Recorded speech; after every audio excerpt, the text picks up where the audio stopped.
Assalamualaikum warahmatullahi wabarakatuh. Salam bahagia tanpa batas. Salam seduluran selawase buat sahabat-sahabatku GNS, sahabat-sahabatku Anita Indigo Channel, sahabat-sahabatku PCLN, dan sahabat-sahabatku Iksal Ikatan Kerabat Santri Al-Jali, dan juga sahabat Suramadu Channel, Suramadu Global. Suramadu Global, sahabat santri digital santri ya, itu jangan lupa di like, komen, dan subscribe sahabat Suramadu Global, yaitu channelnya Kyai Holili selaku pendiri Al-Jali, pimpinan Al-Jali. Nah, saat ini kita sedang bersama Ustadz Haji Suhri. Beliau ini adalah salah satu seniornya para alumni ya sahabat-sahabat. Nanti kita akan bercerita sedikit tentang sejarah dari Al-Jali dan kapan berdirinya Pondok Pesantren Al-Jali ini. Juga Ustadz Haji Suhri ini akan berbagi pengalaman-pengalaman dan edukasi terkait di Pondok Pesantren Al-Jali ya sahabat-sahabat. Assalamualaikum Pak Ustadz. Ya, terima kasih. Assalamualaikum warahmatullahi wabarakatuh. Waalaikumsalam. Nama saya Haji Suhri, yang termasuk santri alumni Al-Jali yang tertua.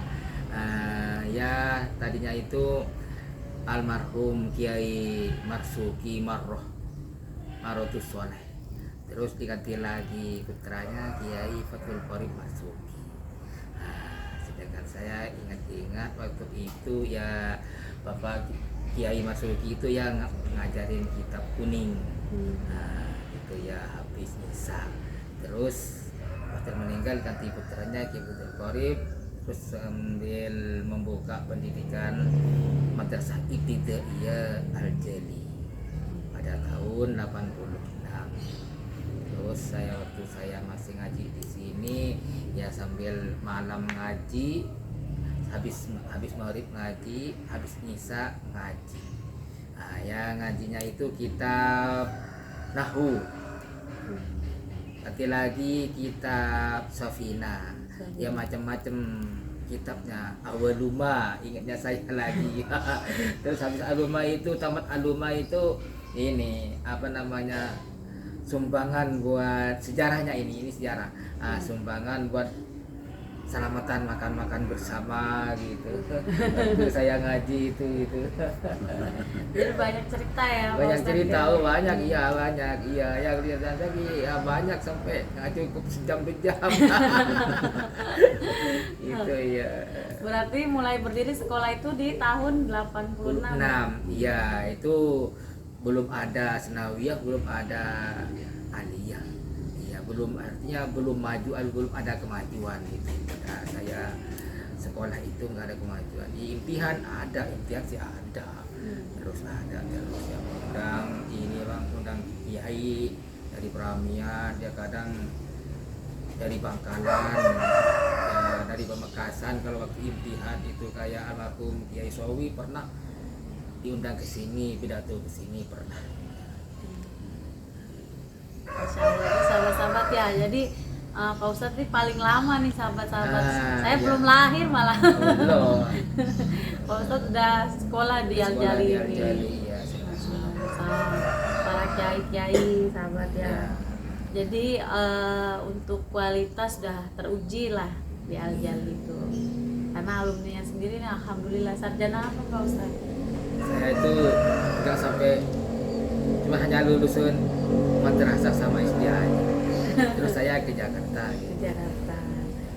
Tapi kalau kitab-kitab udah hatam lah. Alhamdulillah ya. Yang penting saya itu nggak lupa sama guru atau pengasuh di sini. Artinya kalau ke sini itu tetap dunia akhirat. Iya. Nggak bisa meninggalkan atau melahkakan itu, nggak bisa. Kata-kata orang itu jauh di hati, dekat di mata. Jauh di mata, dekat di hati. Itu aneh. Iya Pak, Kiai Holili, coba apa di pengalamannya. Ceritakan lagi pengalamannya ini sejarah tentang Al-Jali, karena kan kalau saya kan baru. Iya. Kan? Baru saya juga mau belajar sahabat-sahabat, mau mondok saya. Masih belajar. Iya, mau belajar kitab kuning lagi saya. Ya, terima kasih banyak. Selamat datang salah satu alumni sepuh. Beliau salah satu alumni lintas generasi dari Allahyarham ayah saya Kiai Ahmad Marzuki pada era 80-an, dilanjutkan oleh Allahyarham Kiai Fathul Qorib, dilanjutkan oleh Allahyarham adiknya Kiai Fathul Qorib, Allahyarham Kiai Abdul Marzuki. Beliau adalah salah satu alumni sepuh pada masa-masa kita sebut di sini adalah masa-masa kuno. Iya. Jadi di Al-Jali masa kecil kita masih belum ada lampu merah ya, Pak Ustaz. Ya, masih belum ada lampu. Transportasi seperti di jalan raya belum ramai ya. Masih gelap. Masih hutan dong. Iya. Jadi beliau alumni sepuh sekaligus beliau mengabdi di sini ya. Jelas. Mengabdi selaku khadam. Nah, istilah di pesantren itu khadam itu adalah pelayannya guru, pelayannya sang kiai atau ibu nyai. Jadi kalau ada waktu istirahat masih ke nyangkul ya Pak Ustaz ya. Iya, nyangkul. Masih ngarit, ambil dari ini, dari rumput, juga kayu ya, hutan ya, pada masa-masa itu. Tapi alhamdulillah beliau ke Jakarta membangun usaha, sekarang menjadi pengusaha sate ya, yang sudah sukses ya. Kedua beliau menjadi kiai di sana. Iya. Jadi, tapi hebatnya kalau bulan puasa itu hasil dari sumbangan-sumbangan santrinya, masyarakat di sekitar di sana dikirim ke sini untuk membantu kebutuhan para keluarga besar. Hasil fitrah. Hasil fitrahnya. Ayo lanjut. Ya, itu sahabat-sahabat. Terus apa namanya Pak Kiai? Nah, pelajaran apa yang didapat di Pondok Pesantren Al-Jali ini? Kan selain modernnya kan sudah pastilah kalau sekolah itu kan seperti biasa ya pelajaran. Nah, untuk ilmu akidahnya, kitab-kitabnya boleh biar para netizennya Anita Indigo Channel dan Suramadu Global juga tahu gitu. Jadi kan lebih yakin lah untuk memondokkan putra-putrinya, karena kan banyak pondok pesantren tempatnya bagus, mewah, tapi akhlaknya kurang, keilmuan kitab-kitabnya kurang. Kalau sudah modern paling hanya beberapa itu kayak yang saya ketahui itu seperti dasar ya, Babul Minan, Adabul Insan, Irsadul Anam, Tandur Gofilin, Safinatun Najah. Untuk kitab kuning kan sudah jarang kalau pesantren modern itu. Paling hanya dasar itu kalau di Jakarta.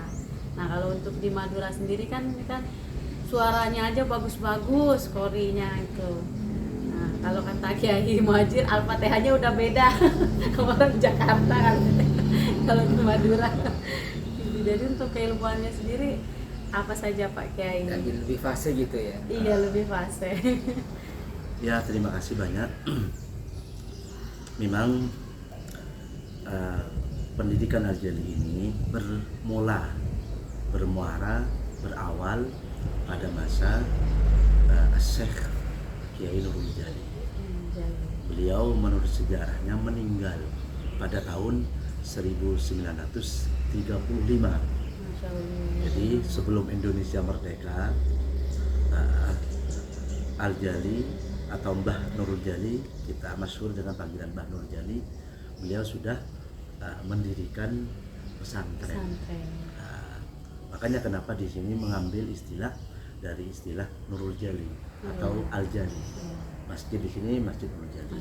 Kalau pesantrennya Al-Jali. Karena yang awal mulanya membangun pendidikan, mensiarkan agamanya Allah, agama Islam itu adalah Kiai Nurul Jali. Kalau kita lihat pada tahun itu Mbah Nurul Jali ini mungkin seusia dengan Syekh atau Syekhona Khalil bin Abdul Latif. Bangkalan. Tapi beliau murid-muridnya itu min jumlatil hayawan, dari hewan, dari komunitas hewan. Bahkan ada di sebelah di sini ada ular besar. Menurut cerita beliau adalah salah satu muridnya Syekh Nurul. Ular. Bahkan yang kedua itu min jumlatil jin, dari jin. Dari golongan jin. Jadi sekitar di sini memang ada salah satu jin yang masih berguru kepada Syekh Nurul Jali. Tetapi yang terpenting adalah dari golongan manusia. Dan jumlatil insi, dari golongan manusia. Setelah itu pada hampir kurang lebih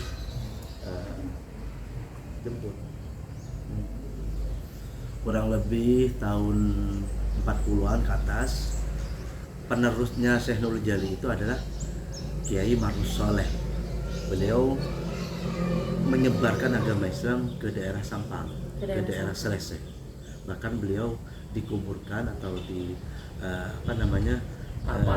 dikuburkan atau makbarahnya di daerah Marparan atau Selesai. Sampang. Setelah itu beliau memerintahkan kepada anak yang nomor 3, namanya Kiai Ahmad Marzuki. Karena yang pertama itu meninggal, namanya itu adalah Kiai Seruji. Beliau hafal Al-Quran umur kurang lebih 7 tahun. Seruji. Dilanjutkan yang nomor 3, lalu berkeluarga ke sini dengan yang namanya Kiai Nyai Safuna, berkeluarga ke sini. Punya putra kurang lebih 7 putra, 1 putri, 1 putri, 6 putra. Seperti itu. Ini juga alumni. alumni Masuk juga. aja. Masuk. Sini.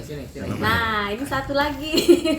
Satu lagi sahabat-sahabat, alumni Al Jali. Ini tahun berapa ini kalau Mas Wahyu? Saya tahun gak enak dulu lulusnya. Tahun nggak? Tahun udah merdeka belum? Belum. Bagaimana? Ada model itu.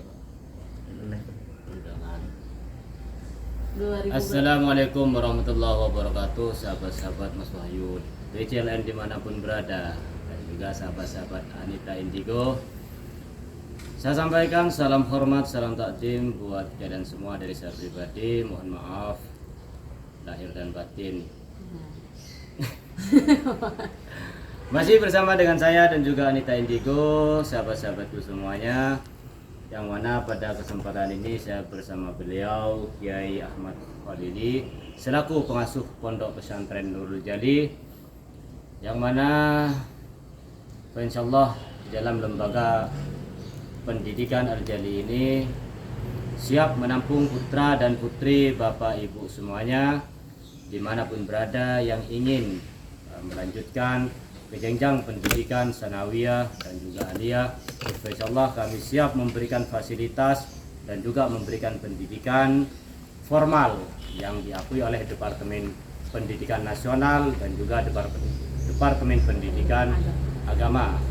Ya, monggo silahkan, tanpa terbatas, tanpa ada persyaratan yang ribet, pokoknya antar aja anaknya kalian semua, Siap. Bapak dan Ibu, ya kami insyaallah siap mendidik. Gampang-gampang aja. Iya, siap. Dan juga saya ditemani oleh alumni sepuh Ya. Bapak Haji Suhri. Nah, beliau ini selaku benteng pertahanan daripada Al-Jali. Penggerak. Penjaga Jali. Dan bentengnya kuat mengalahkan benteng Takeshi. Udah. Nah, Lanjut sejarah. nah itu tadi apa namanya? Lanjut sejarah sama ilmu-ilmunya Pak Kiai. Jadi pada masa itu penerus yang ketiga, Ya. Kiai Ahmad Marzuki, beliau bentuk pendidikannya masih kalongan. Jadi masih tradisional. Jadi ngajinya hanya sorokan. Ya. Malam ngaji, siang pulang, pagi pulang. Ada yang mukim, ada yang ghairu mukim, ada yang menetap, ada yang tidak Ada yang menetap. tidak. Yang menetap ada yang ke sawah, ada ke ladang seperti itu. Kalau tidak ada kegiatan di pesantren. Setelah itu dilanjutkan oleh Allah Yarham Kiai Fathul Qorib.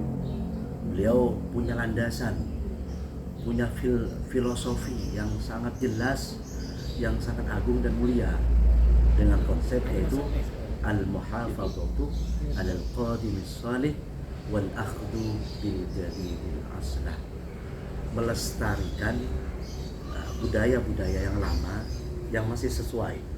Jadi kitab kuning kita tetap di sini ada program yaitu cara cepat baca kitab kuning dengan hitungan bulan, 1 bulan, 2 bulan, 3 bulan, 6 bulan kita sudah bisa mencetak anak-anak bisa baca kitab kuning. Contohnya yang kemarin si Ustadz Mas Wahyu ini pernah mencoba metode yang sekarang dengan metode yang dulu. Apakah betul cara sekarang ini adalah cara cepat? Ternyata beliau mengakui juga lebih cepat. Lebih cepat. Kata beliau dulu, saya ini masih butuh tahunan. Iya. Tapi kalau sekarang cepat. Cara cepat. Kenapa kok cepat? Dari beberapa kitab kita ambil inti-intinya saja. Dibuat formula baru, metode baru, bingkisan baru agar anak-anak itu semakin cepat, semakin mudah. Jadi lebih praktis. Lebih praktis ya. Nah, setelah itu kemarin pada bulan Syawal ya, kita membuka yang diresmikan oleh Bapak Bupati, yaitu Pondok Pesantren Tuftah Tahfidz Al-Quran. Alhamdulillah anak-anak di sini setiap pagi, setiap malam melakukan murojaah, takrir, ya, menghafal yang namanya Al-Quran. Ini kita genjot, tetapi metodenya itu metode cara-cara yang santai, menyenangkan ya, bagus, tapi profesional. Jadi supaya anak-anak lebih mudah mempelajari. Ya, setelah Kiai Fathul Qorib, beliau membuka yang namanya pendidikan formal, madrasah sanawiyah, ya, Pak Ustadz Haji Suri sama Pak Ustadz Wahyu. Yang kedua aliyah, ya, RA, juga KB, DBQ, dan terus. Insya Allah sebentar lagi kita akan bertekad besar punya keyakinan akan membuka perguruan tinggi. Amin, amin, Amin. Tidak mengesampingkan yang namanya pendidikan salafnya. Ya. Jadi dari Al-Quran kita sudah ada hasilnya, kita sudah mencetak santri-santri yang hafid Al-Quran, yang mahir di bidang Al-Quran, baik di bidang pengkajian, tafsirnya, marwiyahnya, asbabun nuzulnya, semuanya kita kaji, ya, asbabul wurudnya, ya, sebab musibabnya dan semuanya. Kita setelah itu kita membuka yang namanya pengembangan di bidang cara cepat baca kitab kuning sudah. Yang kedua akan membuka yang namanya pondok pesantren yang kita gembleng di bidang Darut Tauhid, yang mahir di bidang tauhid. Yang kedua selanjutnya akan kita membuka yang namanya ahlus subhah atau ahli di bidang tasawuf, atau di bidang tasawuf. Selanjutnya di bidang nahwu, ahlul nuhat, ahlul hadis, atau kita kenal dengan darul hadis. Ini bukan berarti apa, agar benteng-benteng salaf, benteng-benteng agama, ya, salafus saleh ini akan terus terlestari seperti itu dengan zaman yang sekarang globalisasi, ya kan, ya Pak Ustadz Wahyu, ya, akan terus terlestari. Kita boleh menerima yang namanya modern, tetapi salahnya tetap kita pertahankan. Gimana Pak? Ya, setuju. Terus mungkin mau dilanjut? Ya, cukup. Sekian ada. Ya, Sayu. Ya. Udah cukup lama, Ya. setengah jam lebih itu. Tapi nggak ada kopinya. Oke, sahabat-sahabat ya, jadi jangan ragu lagi sahabat-sahabat untuk memondokkan anak-anaknya. Bagi yang kadang terbentur dengan biaya, di sini tanpa biaya, tanpa dipatok lah 10 juta bayar anaknya baru bisa habis, enggak. Seikhlasnya. Seikhlasnya. Ikhlas 10 juta, 10 kasih juta, jajan nggak anaknya. Seikhlasnya. Seikhlasnya. Ikhlasnya 15 juta ya 15 juta. Ya, pokoknya seikhlasnya lah. Iya. Jadi tidak memaksakan. Kalau yang ingin mensodakokan sebagian rezekinya di jalan Allah untuk pembangunan Pondok Pesantren Al Jali, Nah silakan nanti diberikan rekening pondok pesantren gitu. 100-200 nerima, nggak sampai jutaan, 100-200 ribu menerima. Menerima berapapun berapapun. nominalnya, yang penting ikhlasnya. BCA minimal 10.000 BCA ya. Ah Pak, ya. Didonasikan, yang penting hartanya bermanfaat. Gitu. Daripada buat jalan-jalan ke mall. Ya lebih banyak lebih bagus. Iya betul. Pahalanya lebih banyak, satu kali dilipatkan 10 gitu. Jadi kalau 10 dilipatkan lagi 10 ya. Oke, itu aja sahabat-sahabat, karena hari sudah siang, ini udah haus kecaprak mulu, nggak ada Iya. kopinya. Nah, Terima kasih banyak dari saya. Jangan lupa like, komen, dan subscribe channelnya Anita Indigo, channelnya Suramadu Global, dan Mas Wahyu PCLN, juga Digital Santri, channelnya Lora Am, dan Iksal, Ikatan Kerabat Santri Al-Jali. Terima kasih. Akhirul kalam dari saya Anita, dan Kai Palili, Pak Ustadz Sukri, dan Mas Wahyu PCLN. Wassalamualaikum warahmatullahi wabarakatuh. Salam putar tasbih wa salawat. merdeka.